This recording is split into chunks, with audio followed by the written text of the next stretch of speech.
সাধারণ মানুষের কথা চিন্তা করে কর্মবিরতির ডাক প্রত্যাহার করলেন আলু ব্যবসায়ী সংগঠন।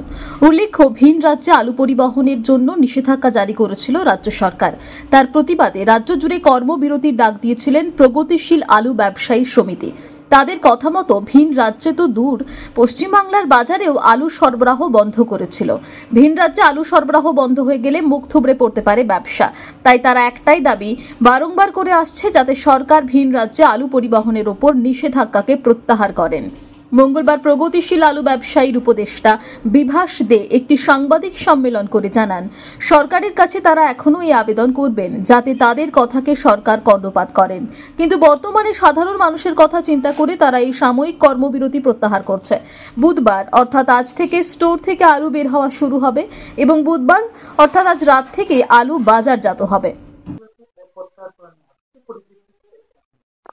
আমাদের পশ্চিমবঙ্গ প্রগতিশীল আলু ব্যবসায়ী সমিতি কর্মবিরতির ডাক দিয়েছিল। মূলত ভিন রাজ্যে আলু পাঠানোকে কেন্দ্র করে সরকারিভাবে যে নিষেধাজ্ঞা বলবৎ করা হয়েছে, তাতে আমরা প্রভূত অসুবিধার সম্মুখীন হচ্ছিলাম।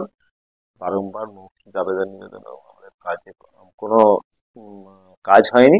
তাই আমরা তড়িঘড়ি করে সিদ্ধান্ত নিয়েছিলাম যে আমরা কর্মবিরতিতে যাব। আশা ছিল যে সরকার মহাশয় কর্মবিরতির ডাক দিলে হয়তো আমাদের ডেকে নিয়ে আলোচনায় বসে সমস্যার সমাধান করে দেবেন, কিন্তু সেই জায়গাতে কোনো সুরাহা আমাদের হয়নি। আমরা পশ্চিমবঙ্গের জনগণের কথা ভেবে আমরা আমাদের কর্মবিরতি প্রত্যাহার করে নিলাম। আগামীকাল থেকে অর্থাৎ আগামীকাল বুধবার রাত্রিরে আলু বেরোবে সমস্ত কোল্ড স্টোরেজ থেকে এবং সেটা বাজারজাত হবে। বুধবার রাত্রির থেকে বাজারজাত হতে আরম্ভ করবে, আর বৃহস্পতিবার আলু বাছাই যথারীতি যেমন হতো তেমন হবে এবং লোডিংও যেমন হতো তেমনই হবে। বিধিনিষেধ রইল না। আশা করব আমরা যেমন পশ্চিমবঙ্গের জনগণের কথা ভেবে আমাদের কর্মবিরতি প্রত্যাহার করলাম, সেইভাবে সরকার বাহাদুরও আমাদের যে বহির্রাজ্যে আলু পাঠানোর বিষয়টিও সহানুভূতির সঙ্গে বিবেচনা করে যাতে আমরা ভিন রাজ্যে সারা বছর যেমন ব্যবসা করে আসছিলাম সেটা যেন করতে পারি, স্বাভাবিক নিয়মে সেটা আবেদন জানাবো। এখন সেরকম কোনো পরিকল্পনা আমাদের মধ্যে নেই। আমার পরবর্তী কর্মসূচি আমরা রাজ্য কমিটির মিটিং করে সিদ্ধান্ত জানিয়ে দেবো। বাঁকুড়া থেকে নিজস্ব প্রতিনিধির রিপোর্ট, টিভি নিউজ 10।